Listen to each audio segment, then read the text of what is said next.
Vamos a continuar con el control de la ventilación y vamos a hablar simplemente del control químico por los quimioreceptores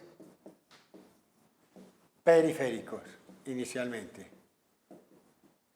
Los quimioreceptores periféricos responden a presión arterial de O2 bajita, presión arterial de CO2 alta, pH bajo, que equivale a decir concentración de hidrogeniones elevada. Después vemos cómo se interrelacionan esos tres para controlar los quimioreceptores periféricos. Pero por ahora vamos al mecanismo más estudiado a nivel molecular de que cómo podía actuar esto. Pues obviamente nosotros tenemos acá una hipoxia. La célula puede ser, que es la célula glomus, en los dos centros donde se encuentran los quimioreceptores periféricos, que son exactamente el cuerpo carotídeo y el cuerpo aórtico, y con ello vamos a ver cómo funcionaría eso.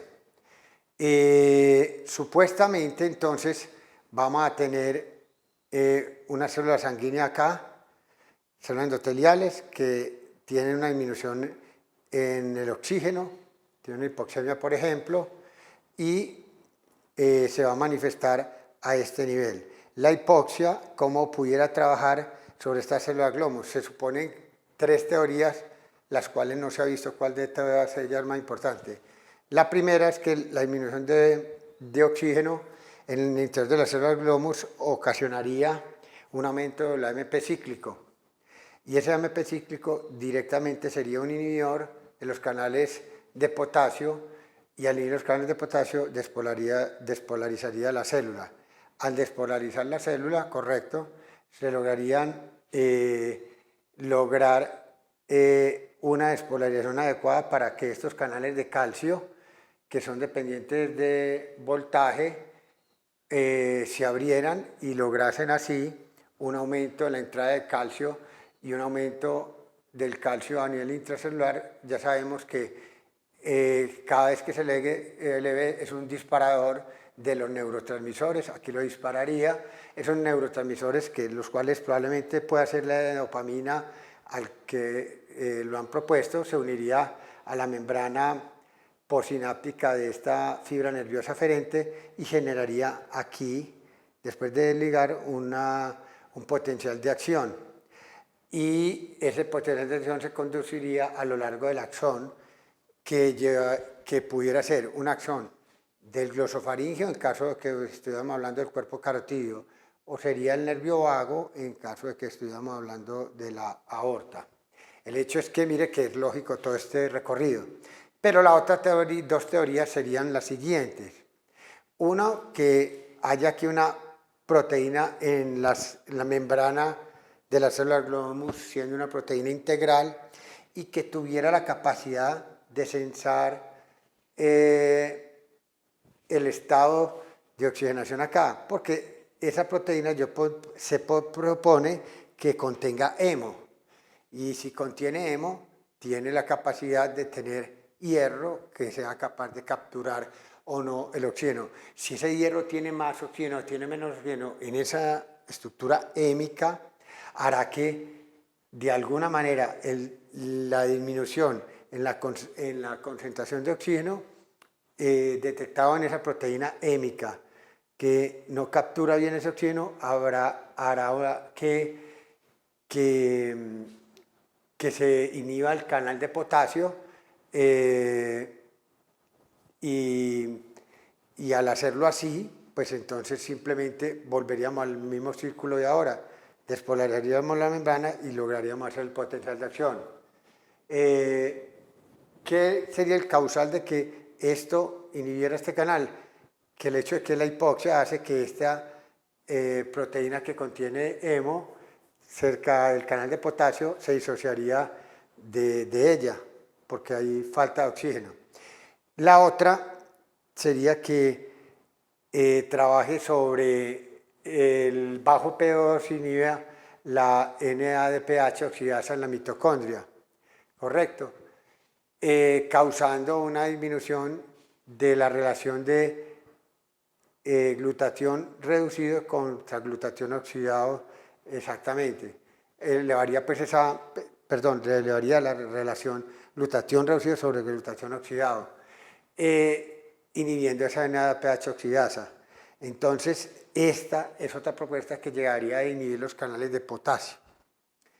Vuelve a terminar lo mismo, no se sabe cuál de esas tres teorías es la más factible.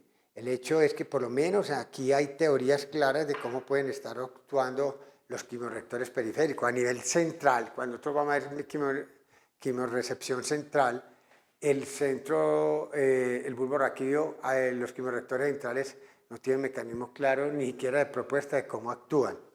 Importante a esto es que sí llama la atención que cuando uno ve la organización de las células glomus, aquí vemos entonces la localización de los cuerpos carotídeos y aórticos, entonces vemos acá que hay una buena irrigación, tanto a todo el cuerpo como una buena inervación. Miremos simpático, parasimpático acá, y hay simpáticos que llegan tanto a las arteriolas como también llegan a las células glomus. ¿Por qué es importante? La buena inervación simpática acá da una característica esencial al cuerpo carotídeo y al cuerpo aórtico. El cuerpo carotídeo es muy pequeño, pero por gramo de tejidos de los tejidos del cuerpo humano donde tienen mejor flujo sanguíneo, porque ellos manejan una diferencia arteriovenosa de 2 demasiado bajita. La diferencia es muy bajita, entonces lo que mantiene es un flujo muy alto para dar lugar al consumo de oxígeno. Ellos tienen una diferencia que no son altas, muy bajas, ellos tienen que aumentar el flujo sanguíneo para que esto sea una constante, ¿no es cierto? Pero entonces, como esto normalmente en la arteria y la vena es casi lo mismo, lo que marca la diferencia es el flujo de sangre que llegue, y el flujo de sangre lo va a controlar muy bien con una muy buena inervación simpática. El simpático, si se vasoconstriñe a este nivel, la llegada de sangre al cuerpo carotídeo disminuye, y eso de una logra que la presión de oxígeno, que es la del oxígeno libre, sea lo que primero caiga, aun que no haya caído la presión arterial de oxígeno en el resto del cuerpo. Entonces, un mecanismo como el simpático localmente puede causar una hipoxemia a nivel del interior de las células glomus sin causar hipoxemia todavía en el resto del organismo.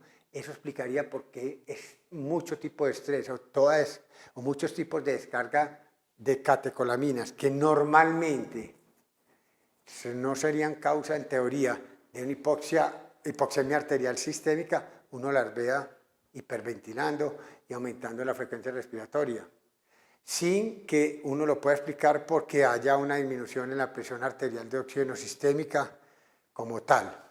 Entonces, con esto, por lo menos, tenemos inicialmente una propuesta de cómo actúa a nivel molecular, en específico, más a profundidad, los quimioreceptores periféricos. Como les digo, los quimioreceptores centrales son carentes de una información casi total porque no se puede estudiar fácilmente el bulbo raquídeo penetrando con microelectrodos a ese nivel porque se producen muchos daños y muchas otras alteraciones que no son esperables cuando es más fácil experimentar en otras zonas, como le ocurre a este nivel de carótida y aorta.